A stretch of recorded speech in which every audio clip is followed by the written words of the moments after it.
Okay. So after studying anemophily, dear students, now we are going to talk about specifically the hydrophily. Okay. And hydrophily is a pollination by, specifically we can say, water. Okay. So this is, if we say, it is a pollination by water. Okay. So that we are going to particularly study. Now, when we see the hydrophily in detail, we come to know that it is a pollination by water and it is quite rare in flowering plants, because in majority of particularly angiosperm you will not find there are not aquatic. So this hydrophily is rare in particularly we can say uh, flowering plants, and it is limited to only 30 genera, means 30 genus of monocot belong carry out pollination by water. Apart from that, in majority of aquatic plant such as water hyacinth is also known as Ariconia crassifus or Terror Bengal, and water lily. In this, if we talk about these two plants, aquatic plants, their flowers emerge above the soil. Their flowers emerge above the soil. You can see here. Okay, that flowers comes out of the soil, and when they come out of the water, sorry, level of water. So at that time, they are not going to be pollinated by water. They will be pollinated by the insects. Okay, they will be pollinated by insects or wind. So if they are away outside to the water, then there is a need of insects or wind, as in most of the plant plants. Now here we have two example of water hyacinth and water lily. You can see this is the overgrowth of water hyacinth. And if overgrowth of water hyacinth occurs, what happens is drains the oxygen from the water body. And if it drains the oxygen out of the water body, the fishes and other aquatic animals which are present within that water body are going to die. Same way, water lily is also there. You can see it is found floating, and this water lily also particularly pollinated by insects or wind. Now, if we talk about hydrophily, it is of two types. Hydrophily is of two types. Before studying hydrophilic types, you should note down that it is rare in monocot, but it is common in lower plant groups such as algae, bryophyte, and pteridophyte. In algae, bryophyte, and pteridophyte, water is a regular mode of transport in. So, in algae, bryophyte, and pteridophyte, it is regular mode of transport for the male gamete. And due to the need of water, we have discussed that some of the bryophytes and pteridophytes have limited distribution. Now, if we talk about hydrophilic types, the hydrophily is of two types. That is, it is can be epihydrophily and it can be hypohydrophily. If we talk about epi means upper. So, if hydrophily, a pollination by water, occurs on the surface of water, then it is a epihydrophily. And this epihydrophily is known to seen in case of the Vallisneria. And if we talk about this Vallisneria is also known as tap grass. It is also known as tap grass. Okay. Now, this Vallisneria is actually submerged freshwater plant. It is a submerged freshwater plant. That also you should note down.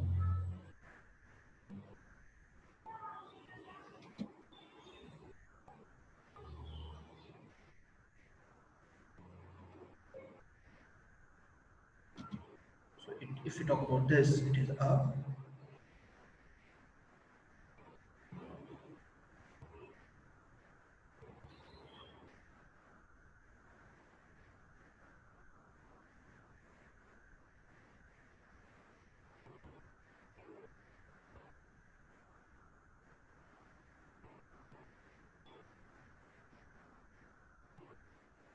It is submerged in fresh water. And anyways, Felicinaria, if we talk, whole male flower abscise and rise to the surface when they float. What? Not only pollen, whole flower in case of this particular Felicinaria get cut down and come to the surface of water. If you talk about Melisteria, the female flowers reach the surface of water by the long stalk. Actually, female flowers are attached, but they have a long stalk, long pedicel, due to which the flowers are found at the surface. But the male surface are not found at the flower; they are below the water, but they cut down, they release, and they come to the surface of water. So they are carried passively by water current, and some of them eventually reach to the female flower and the stigma, and the epihydrophily get occur. Now, if you talk about epihydrophily in Melisneria, you can see this in a diagrammatic way that here you can see these are the particularly male flower which are coming to the water surface of water. See, these are the particularly male flower detach and come to the surface of water. And this is a female flower. Now this particularly we can say reach here and carry out particularly fertilization. Okay. So now in Velisteria, mature female flowers are brought to the surface of water by elongation of their stalk. If their stalk is elongated, while floating, the anther of the male flower, as you can see in this diagram, these are the particularly stamen. They have a particular stamen, that is one particular flower has a stamen and they have an anther. So this anther, while floating, come in contact with the stigma of the female flower and the anther burst and pollination is performed. After pollination, the female flower withdraw inside water by coiling of stalk. You can see here. This is a long pedicel. By coiling, they withdraw this flower after performation of particular pollination. Same way, after epihydrophily, another type of particular pollination is found that is known as hypohydrophily. Hypohydrophily occur within the water body and it is found in case of two important example of this, that is Zostera and Ceratophyllum. So we remember this is the two important example, Zostera and Ceratophyllum. Now in this, it is also accomplished by the water, but here water pollinated plants such as Zostera, that is also known as sea grass. Dear students, we remember this is also known as sea grass. So in water pollinated plants such as sea grass, female flower remains submerged in water. Their female flowers are submerged in water and the pollen grains are released inside the water.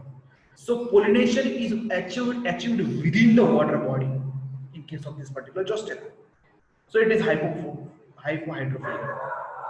And the specific important point that you usually get in question that the pollen grains of such Zostera are long, okay, they are ribbon like, this is the most important question yet in question, okay, and they are carried passively inside the water. Some of them will reach to the stigma and achieve pollination. So in Zostera such event is found. Now if we talk about this, the pollen grain have some specific gravity of Zostera as that of water. So the pollen grains can therefore be float below the surface of water because they have some certain specific gravity, so they can float below the surface of water. And they have a ribbon. Ribbon means filamentous pollen grain. They have a great chance to touch the what along stigmas. Apart from that, another example is Ceratophyllum, but before that you should see or observe the hypohydrophily in case of Zostera. You can see this is the diagram of Zostera. Apart from this, one more example is there, that is Ceratophyllum. Now when we talk about Ceratophyllum,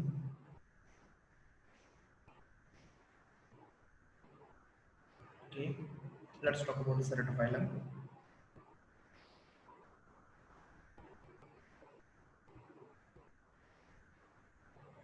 The Ceratophyllum is also a submerged freshwater plant.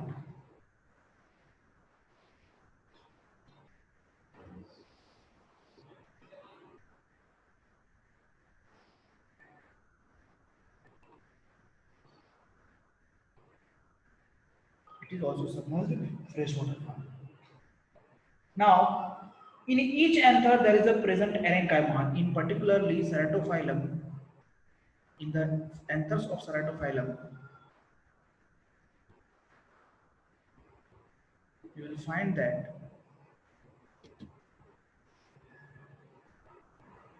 they have a specifically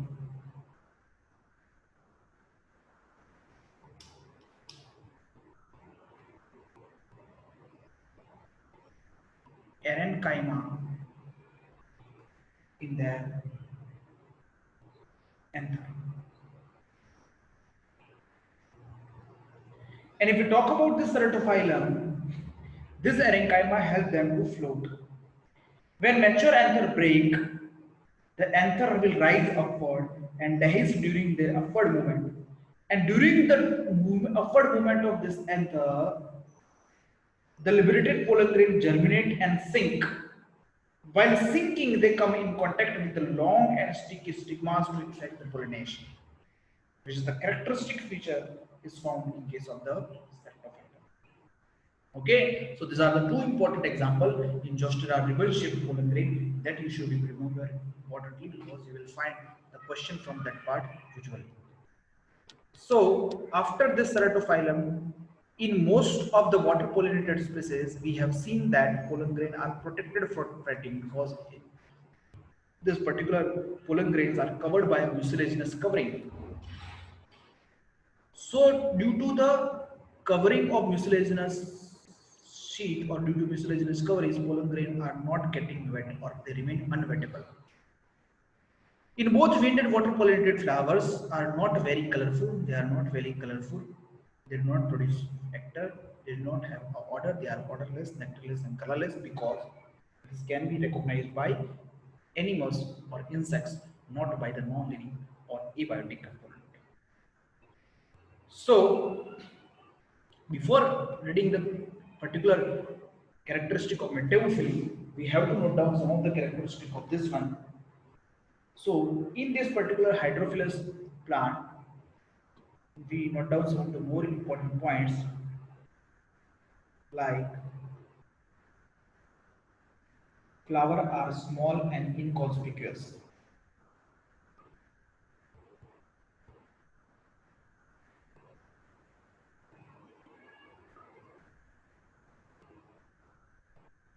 Okay. Then apart from that,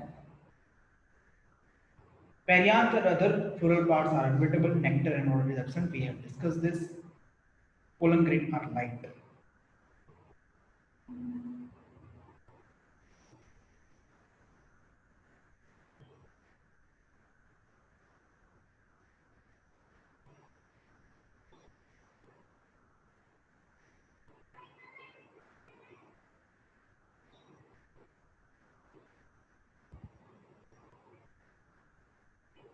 Unwettable.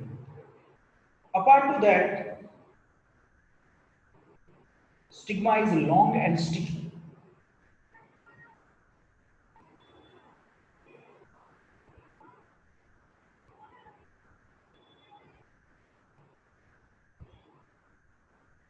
And if we talk about the stigma, then they also remain unwettable.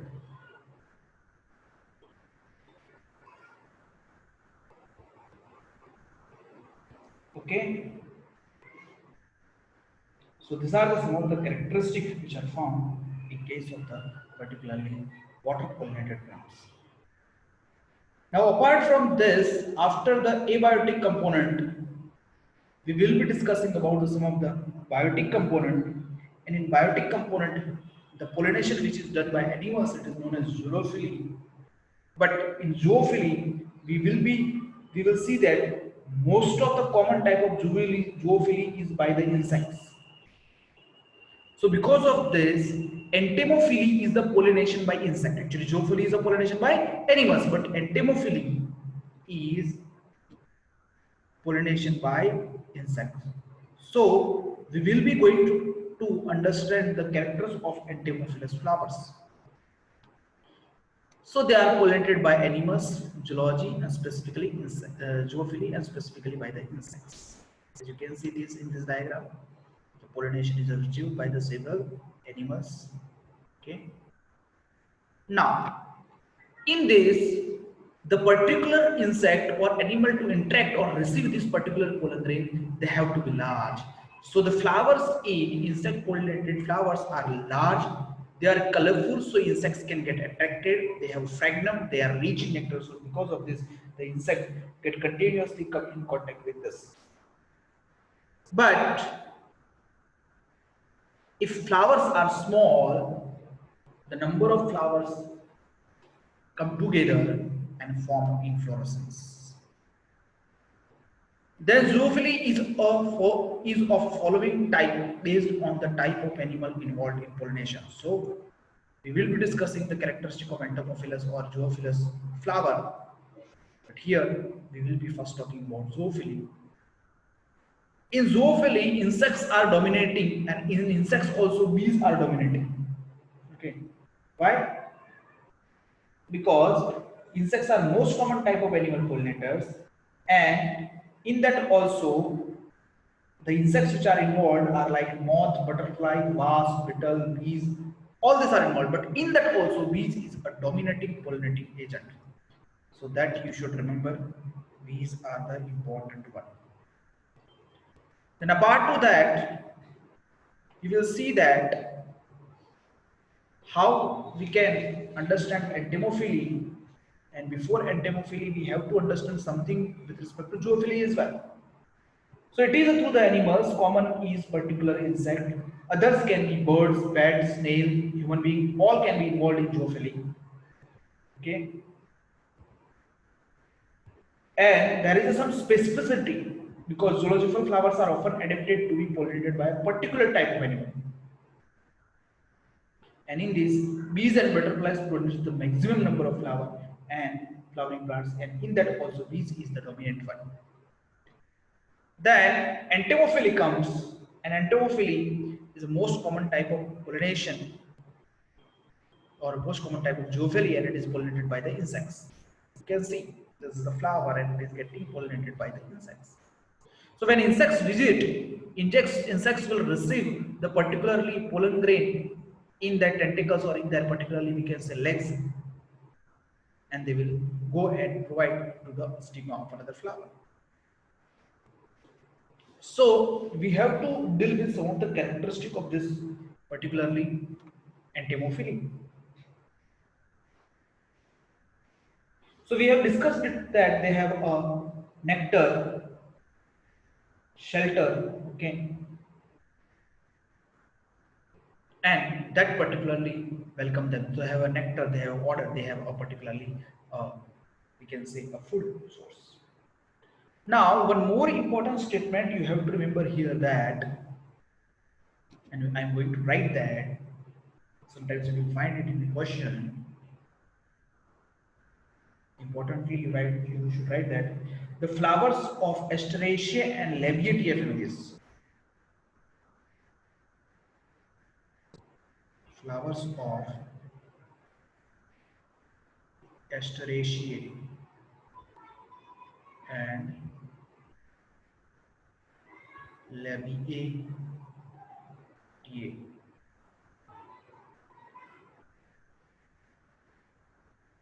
family are pollinated by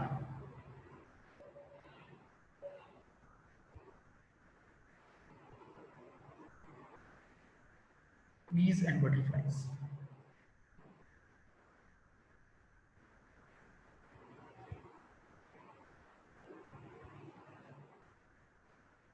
Okay. So one advantage of insect pollination is that insect can carry a small amount of pollen grain from anther to of one flower and deposit it precisely on the stigma of another flower.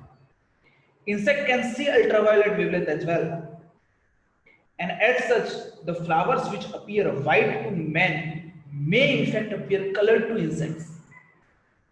So some flowers which look white to us, but this insects can perceive the UV rays. Because of this, they can be colored for the insects. So if we talk about various traits of entomolous flower, we have studied they are large and brightly colored. Small flowers form inflorescence.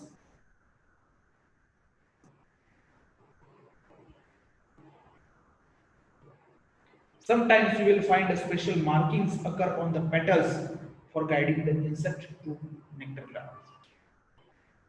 Okay, so that markings will be considered as a nectar guides or honey. They have a order. Okay, so because of this, that can insects get attracted. But it is known that importantly that the fall order is going to attract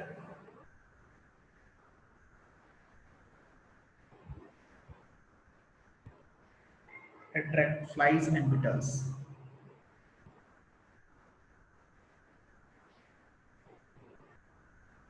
Okay, so that is one of the important things that should be performed. Nectar is also released or secreted for feeding the visiting insects. So because of this, for this, the nectar glands are placed in such position that an insect must touch both the answers and the stigmas. Sometimes edible pollens are produced by many. Pollen grains are heavy, surrounded by yellow sticky substance called as pollen kit. Yes, one of the important point. If we talk about antifungal, their pollen grain,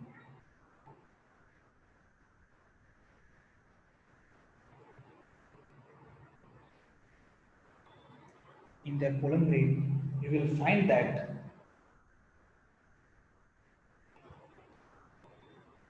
they are surrounded by yellow sticky substance.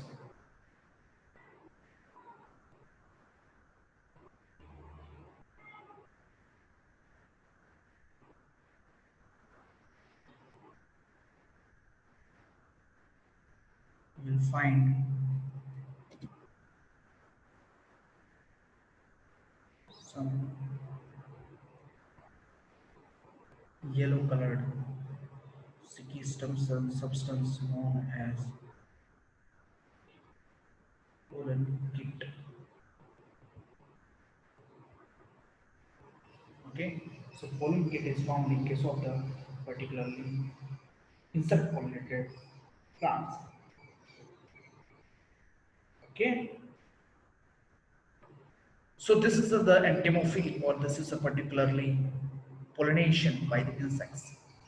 Apart from this, the pollination can be done by the birds, and if it is done by the birds, it is known as ornithophy. You can see here, this is the pollination performed by the birds. Okay.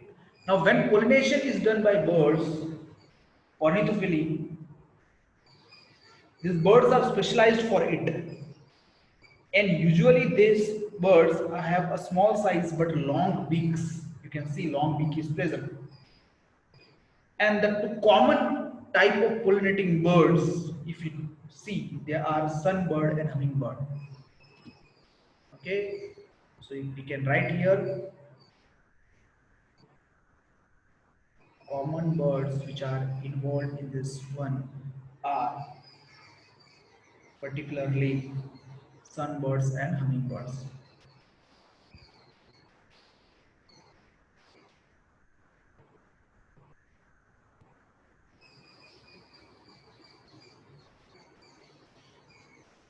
Apart from that, some other pollinating birds are like crow, bulbul, parrot, myna. These all are that.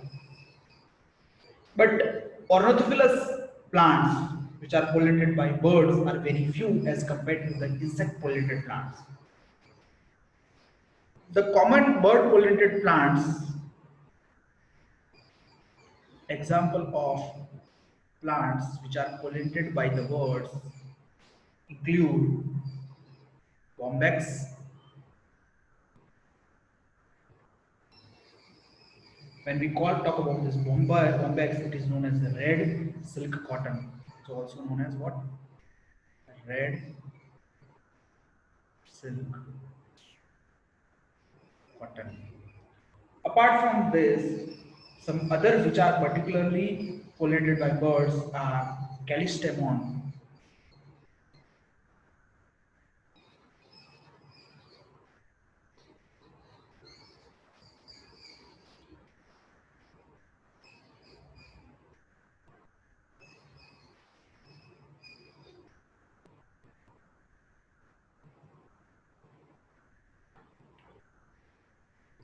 Callistemon. This callistemon is also known as bottle brush.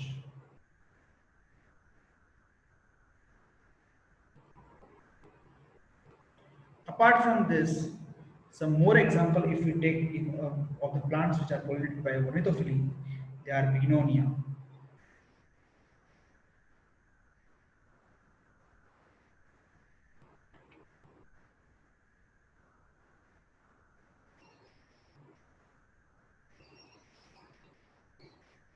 Okay, so these are pollinated by plants, birds. Then another type of pollination is chiropterophilia, and in chiropterophilia you will find that it is performed by bat. So bat pollination. You can see the diagrammatic picture of this particular bat pollinated flowers. But in chiropterophilia, it is known that this bat, specifically if you talk, the specific feature for bat is they can transport pollen over long distance. They can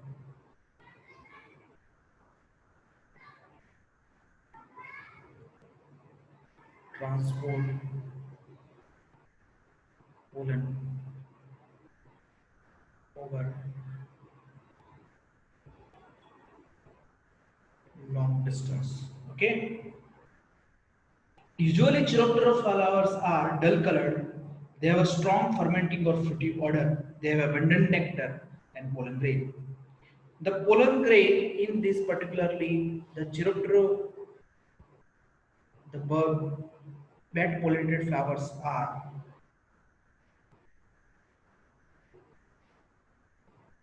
large sized and they have a long pedicel.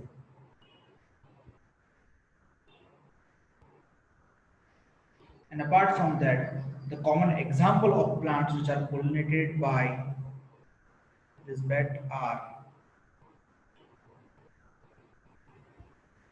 Kigelia and Adansonia.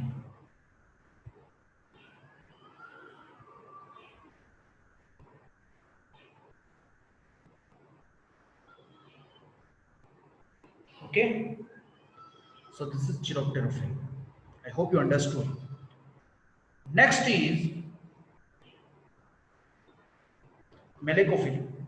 Melecophily is a pollination by snails, and this pollination you can see in this diagram.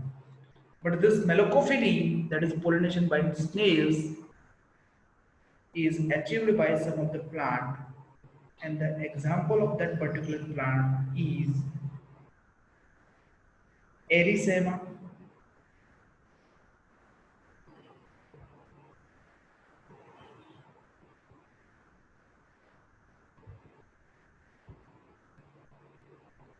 and this Erythema is also known as snake or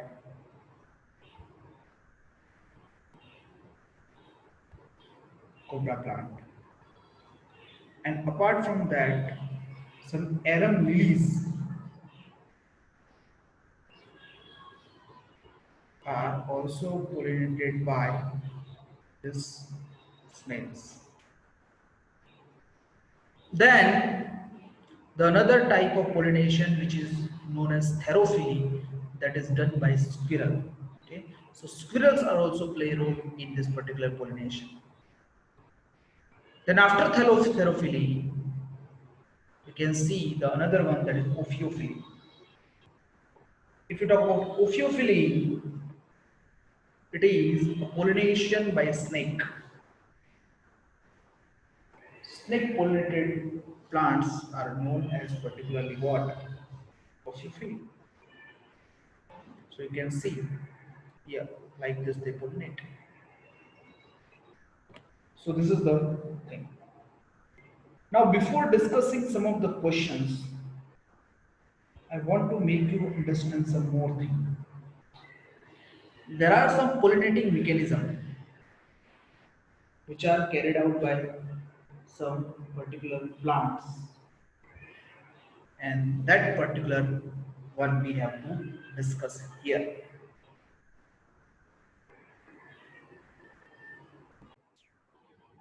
Students, there are some mechanisms, and that mechanism are performed during the pollination by different plants, and that pollination is carried out by the different organisms.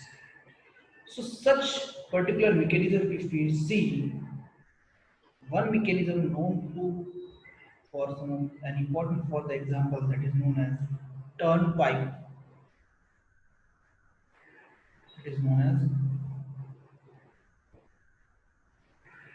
turnpike mechanism or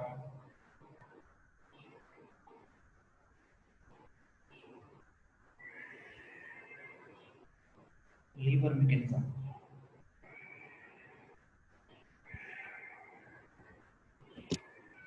Turnpike for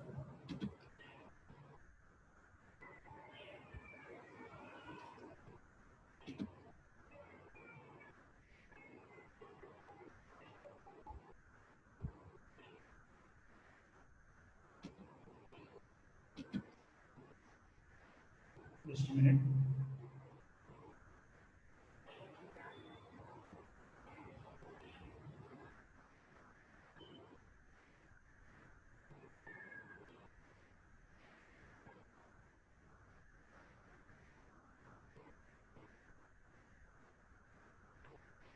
Turnpike or lever mechanism.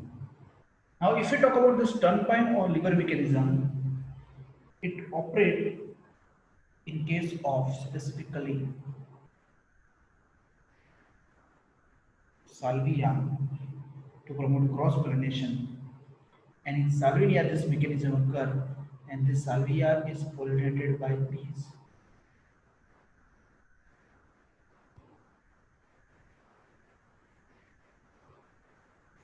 Okay.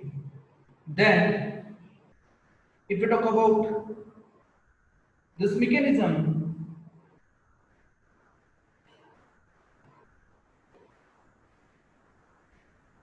in this, they have protandrous condition, means stamen are matured first, and each stamen has a long connective which bear a fertile anther lobe at the upper end and sterile anther lobe at the lower end. Now the sterile anther lobe block the path of insect, whereas an insect moves to the young flower for the search of nectar. It said push the sterile anther lobe and forces the fertile anther lobe to strike against its back, so they get pollinated. Okay, so this mechanism also you should remember that particularly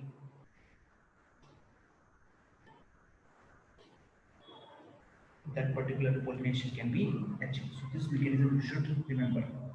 There are several mechanisms, but mostly this mechanism is getting asked. So let's talk about some of the MCQs.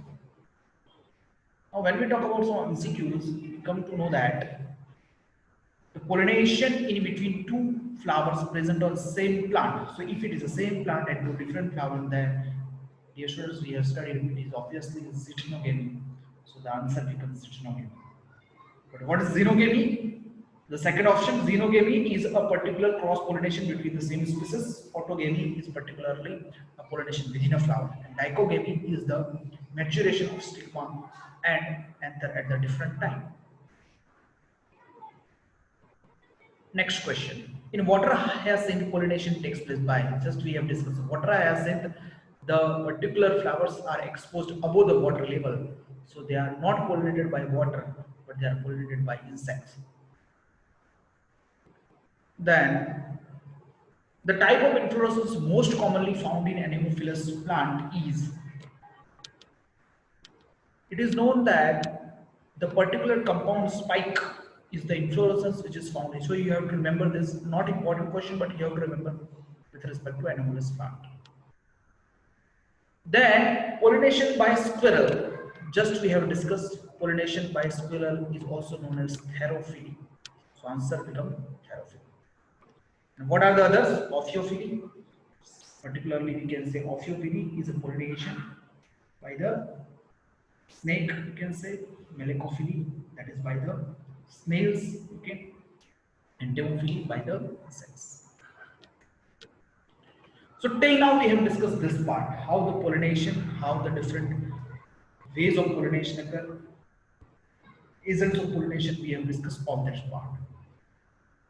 But in pollination, when pollination get achieved, when stigma lands on the, when pollen grains land on the stigma after completion of pollination, now how this pollen grain is going to act, what interaction is going to happen between the stigma and pollen grain for the development of pollen tube and further achieve fertilization, that interaction between pollen and pistil is known as pollen pistil interaction.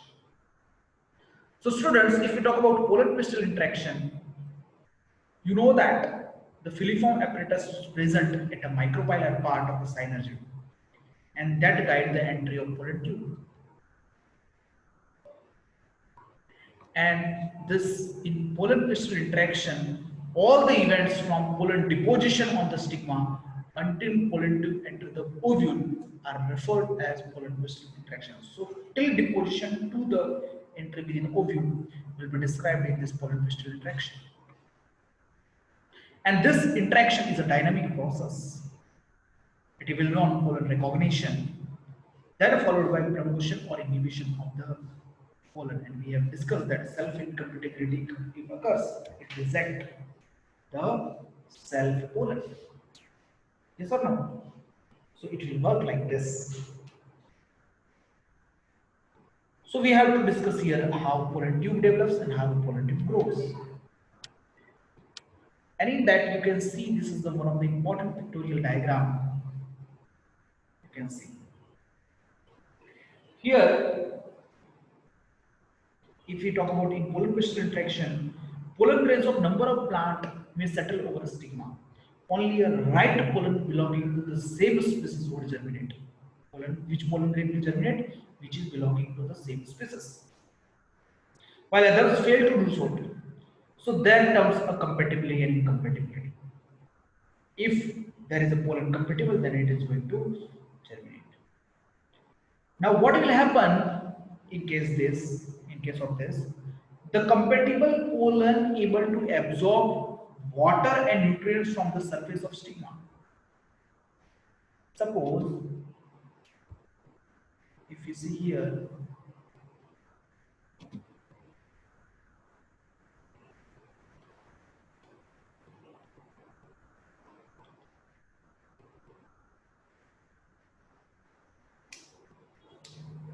see, suppose here these are the pollen grains. If they are compatible pollen grains, then they are going to form a particular pollen tube. Only that. Okay. So first what happens, suppose this is a stigma and this is a ovary. If pollen grain bind here, then it will absorb water and nutrients from the surface of the stigma, and it will germinate and form pollen tube. And when pollen tube will form, this pollen tube is going to grow in the style. This is a style region.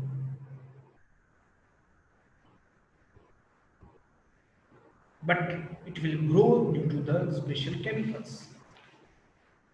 Now, what will happen here? The pollen tube development is known as a siphonogamy.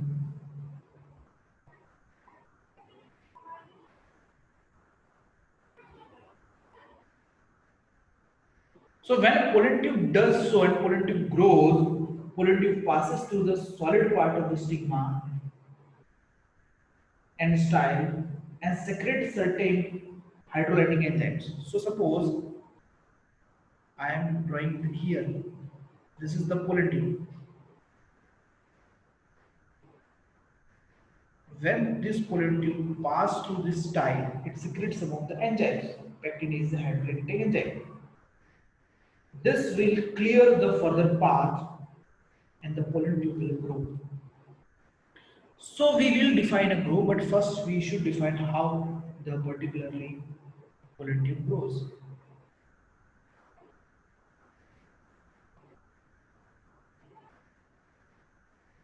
If this is the stigma, what is going to happen that you should understand? Pollen grain will have come. Now, you know that pollen grain have a germ force and enough it has enzyme. When it absorbs nutrients, this enzyme will grow. But enzyme will grow maximum up to which level? Exile level. It cannot grow beyond exile. So this enzyme will come out of this germ pore, and that will be termed as pollen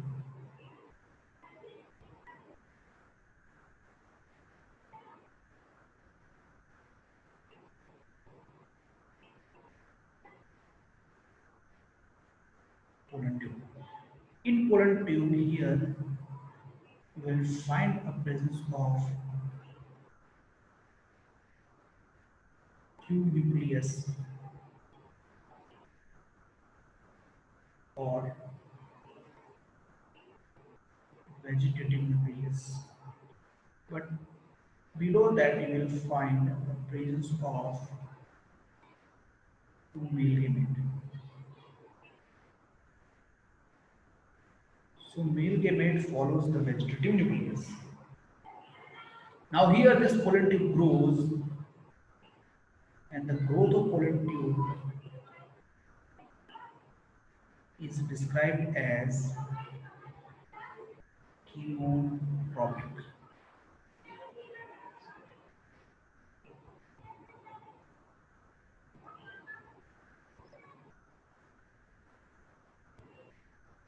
So it grows chemotropically because when growth occurs, the term is tropic is used at the end, and chemo for the chemical stimulus are responsible for this. Now, after the pollen tube development,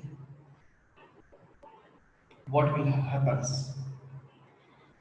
This pollen tube travel between the cells chemotropically along the concentration gradient of calcium, boron, and inositol sugar complex.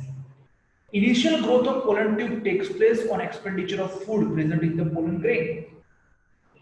But pollen tube formation is stimulated by factor present on the stigmatic disc. So pollen tube formation is stimulated by the factors of stigmatic disc. For further growth, the nourishment is obtained from the interior of stigma and style. The content of the pollen grain shift into pollen tube with the tube or vegetative nucleus moving to the tip followed by the gametes. Further growth of pollen tube occur towards its tip. So the growth of pollen tube can be defined as apical. And then pollen tube enter the ovule. So after the growth of pollen tube is going to enter the ovule, and then fusion is going to occur. So before studying of fertilization, that is the fusion of male gamete and female gamete, the pollen tube enter in the ovule. But the entry of pollen tube within ovule occur in three ways. It occurs in three ways, as you can see here. Here pollen tube is entering through the micropyle. Here pollen tube is entering within the ovule through the chalada, and here it is entering through the integument. When pollen tube enter through the particularly micropyle, it is known as porogamy. It is known as porogamy. When pollen tube enter through the what? A chalaza, it is known as chalazogamy. And when the pollen tube enter within the ovule through the integument, it is known as mesoderm. But the common is which one? The common is a porogamy.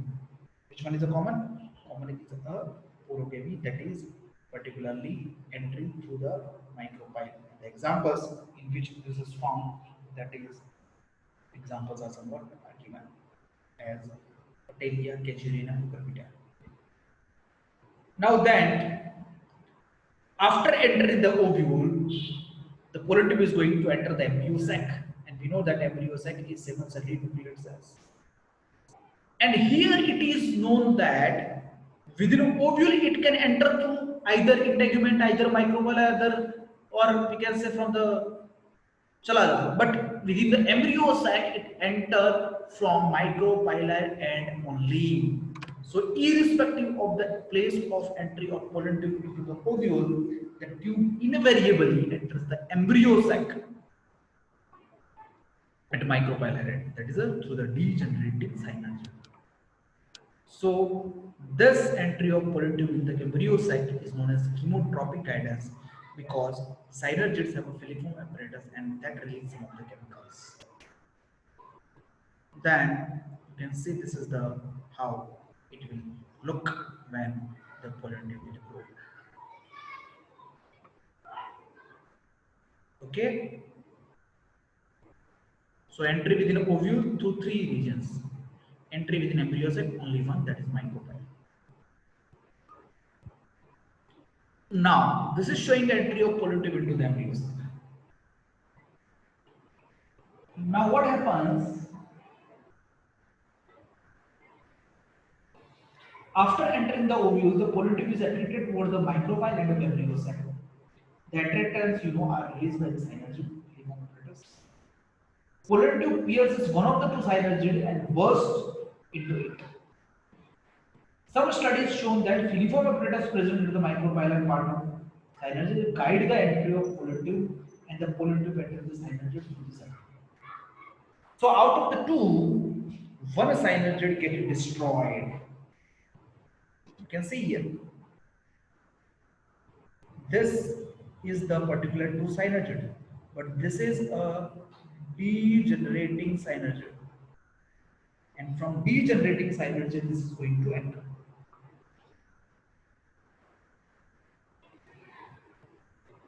So one of the two synergid, the one which is degenerated, that is destined to receive a pollen tube, and it gets degenerated even before the entry of pollen tube into the embryo sac. Actually, the degeneration starts soon after pollination. As the pollination completes, the degeneration of this synergid starts. And this degenerated synergid receives the pollen tube content and act as a shock absorber because the breakdown is going to occur. The entered pollen tube is going to break, so they will act as a shock absorber. Now the content of pollen tube is poured into the particularly synergid, and after the entry of this, you can see here, this is degenerated synergid, and here pollen tube is entered.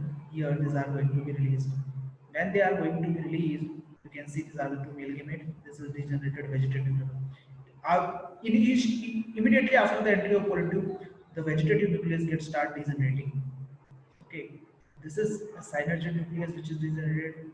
This is pollen tube discharge, and after that, you will find a particularly two male nuclei and X body. Now, out of these two male nuclei, one male nuclei will particularly these two male nuclei goes for the fertilization.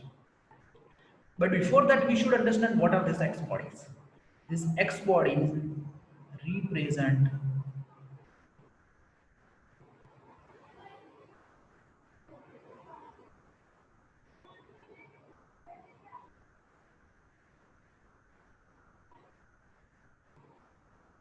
degenerated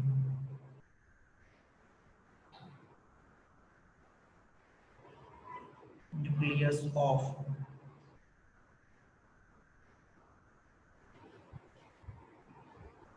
synergid and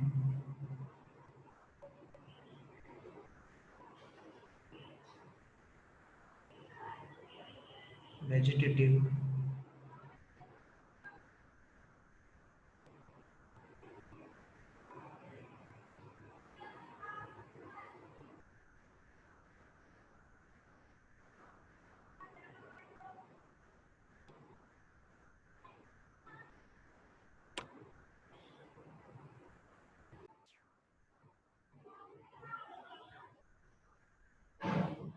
they are going to represent degenerated nucleus of synergid and vegetative nucleus. Okay, so that you should remember. Now two male gametes are released. What will happen to this two male gamete? The fertilization will happen to this two male gamete. Okay, what is going to happen? Fertilization is going to happen. And the fertilization which occur in case of angiosperm is double fertilization. And in double fertilization, after entering one of the synergid, this polyandry burst, and male gametes are released in cytoplasm of synergid, the double fertilization will occur, and in this, one of the male gamete move towards the egg cell. And when one male gamete out of the two fuse with the nucleus of egg cell, then it is known as syngamy or fertilization, or we can call it as a generative fertilization as well. But this generative fertilization or syngamy by fusion of male and female gamete produce a zygote. Male gamete is haploid, female gamete is haploid, so zygote will be diploid. And you can see this in this particular reaction. So after formation of zygote, which is diploid, it is going to form an embryo. Zygote after mitosis, what will it produce? It will produce embryo. But syngamy is up to the zygote only. We will study how embryo gets formed. Then the remaining other male gamete fuse with the secondary nucleus. Secondary nucleus is a diploid because it is formed by the fusion of the two polar nuclei. And when fused to polar nuclei is known as secondary nucleus, which is diploid, it fuse with the haploid male gamete, then it is going to give rise to the primary endosperm nucleus, that is triploid. And this primary endosperm nucleus is present within the central cell, which is known as primary endosperm cell, and this fusion is known as triple fusion, because one nucleus of male gamete and two nucleus of secondary nuclei are involved, so it is known as triple fusion. You can see here in the pictorial diagram, egg cell synergid are given, the particularly double fertilization is happening, and endosperm and zygote get formed. So male gamete plus secondary nucleus, primary endosperm nucleus, which become 3N. So here two type of fusion is occurring, syngamy and triple fusion in embryo sac. So this phenomena is termed as double fertilization. Okay, and this event occurs in flowering plants only. Flowering plants means angiosperm. In gymnosperm it does not occur. Actually in gymnosperm, see, this primary endosperm nucleus in angiosperm will give rise to the endosperm, a nutritive tissue. Same endosperm is formation occur in gymnosperm as also, but it occur before fertilization. In gymnosperm, endosperm formation occur before fertilization, so that become haploid. But here it forms after fertilization, so it is triploid. Okay, so total in double fertilization, 5 nuclei are involved. One of male gamete, two of male gamete, one of egg cell, and two of secondary nucleus. So now let's talk about some of the questions which are involved here. And we are going to talk about orogamy, is the entry of polytube into ovule. Dear students, we know that orogamy is the most common one and it is the entry of pollen through the micropyle to the ovule. So answer become here a micropyle. Next question. Entry of pollen tube into the embryo sac is under guidance. So pollen tube enter the embryo sac under the guidance of filiform apparatus, and through filiform apparatus they release some of the chemical, and due to the chemical the growth of pollen tube occurs towards them. This growth is defined as chemotropic. The next question is the precautionary measure in artificial hybridization. We will discuss the artificial hybridization actually in the particular class. Okay, then we will discuss this type of questions. Okay. Double fertilization. Dear students, we discussed what is double fertilization, but we have not discussed who discovered it. So we remember double fertilization was discovered by Navashin and Gignan, mainly by the Navashin. In the two plants, that is specifically Lilium and Fritillaria. So that becomes the correct answer. So this is the question based thing, but you should remember this is important. Next, pollination in closed flower is, if it is a closed flower, it is a clistogamous, and in clistogamous, the self-pollination will occur. So the answer becomes clistogamy. Pollination between two flowers present on the same plant, two different flowers, but same plant, and it should be zetynogamy. And zetynogamy is functionally cross-pollination, but genetically self-pollination. So answer becomes zetynogamy. Okay, it cannot be xenogamy, autogamy, or like.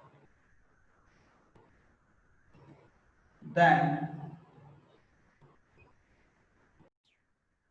so next question is best method of self-pollination is chesmogamy, clistogamy, self-sterility, pollen potency. Actually, clistogamy is the best method because there is no chance of entry of any pollen grain from outside because they have a closed flowers.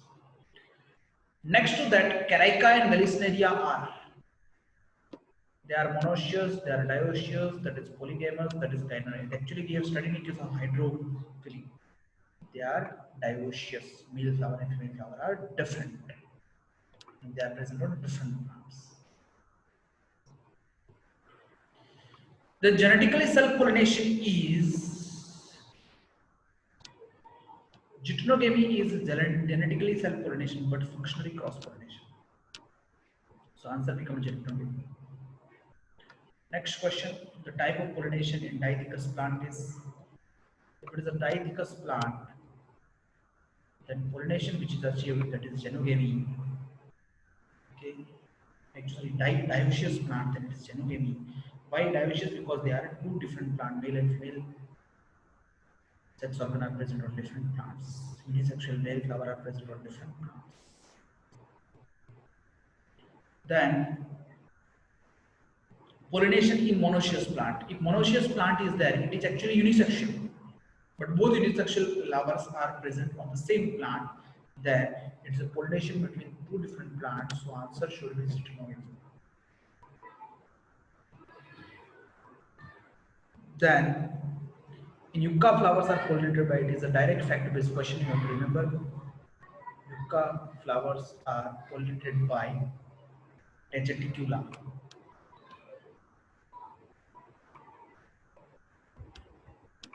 Because yucca flowers are actually pollinated by the what? Chronopa monoth. Okay, that will be also termed as a Tegeticula. Then pollination in grasses commonly. In grasses, the pollination which is common, that is anemophily. Well exposed stamen and feathery stigma are common. We have discussed that feathery stigma are found in case of the anemophilous. Anemophilous flower are with protogynous condition, bisexual, uniovulate, attractive. They are actually uniovulate. Single ovule is present in the ovule. Next question, long silky hair-like styles and feathery stigma of corn cob trap pollen during So it is a particularly feathery stigma is a characteristic of anemophily. So in corn of the anemophily is observed. Next, the type of inflorescence in anemophilous plant. It is a fact-based question. We have discussed that already. Compound spike. Long ribbon-like pollen are characteristic. Actually, long ribbon-like pollen are found in Jostera, and Jostera is showing a hydrophily. That is hypohydrophily. So answer become hydrophilus. Then in Jostera, pollination takes place by, yes, we know that pollination takes place by water, and that is specifically hydrophily. So that becomes the correct answer. That is within the surface of water, within the water body. Epihydrophily is best demonstrated by actually Ceratophyllum show the hypohydrophily, Jostera also show hypohydrophily. If we talk about Vallisneria, that show particularly what a epihydrophily. That is on the surface of water, pollination on the surface of water. The pollination by animals is called, the pollination by animals is known as zoophily. Okay. Pollination takes place by, easy question, you know, it is a chiropterophily. If by bird it is ornithophily. Okay. If pollen directly deposited on ovule, it is called direct pollination actually. If pollen are directly deposited on ovule, similar it happens in case of gymnosperm actually. But when the pollen are deposited on the stigma, pollen tube develop, then particularly what will happen? This pollen tube will enter the ovule, then it is indirect pollination. So angiosperm show indirect pollination, direct pollination is shown by gymnosperm. Next question, example of hercogamy. We have discussed this and hibiscus hercogamy is observed. Physical way. Pollination by spiller, we have discussed that also. Therophily, already we have dealt with this question. If pollen is released before the stigma becomes refilled, it is known as protentry, protoenterous condition. And if stigma becomes receptive before the pollen, then it is protogyny. Next question, only xenogamy occur in dioecious plant.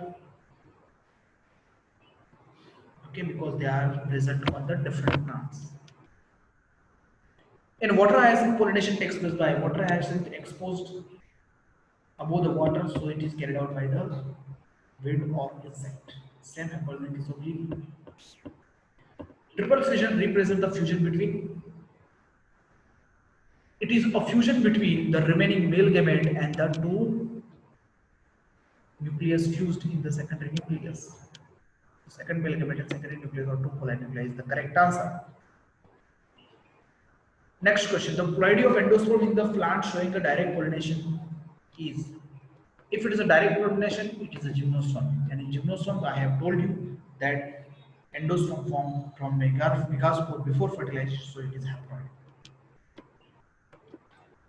Entry of pollen tube through the basal portion of nucellus into the ovule. The basal portion of the nucellus, it is chalaja, so it should be the chalazogamy. Endosperm of flowering plant develops from.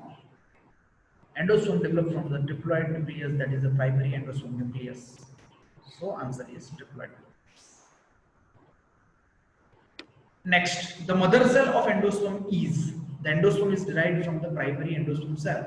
So that primary endosperm cell is nothing but a fertilizer central cell, and that gives rise to the endosperm. Next to that, number of genome involved in triple fusion. Dear students, if we talk about the genome means include one set of chromosome. Genome consists of what? Genome consists of one set of chromosome. And one set means the number of chromosome in haploid cell. So if it is haploid, then it is a one genome. If it is diploid, then it is a two genome. If it is triploid, then it is a three genome. Now, in particularly triple fusion, if we say we are fusing the two nucleus of secondary nucleus, means secondary nucleus diploid one of two polar nuclei and one male gamete. So answer should be 3. So this question is not a part this. We will discuss this later on. This also we will discuss after discussing the chapter topic. This is also not a part of topic. We will discuss that artificial hybridization in the next lecture, and we will discuss that type of question in the next lecture. Okay. So dear students, thank you all for patiently hearing. Today we have completed the pollination. We have completed the double fertilization. We have formed a zygote. We have formed a particularly primary endosperm nucleus. Now, after fertilization events are over, now in next class we will be continuing with the post-fertilization events. In this, we will talk about the formation of embryo, formation of endosperm, types of endosperm, and we will also talk about artificial hybridization. Till then, thank you all. Have a good day.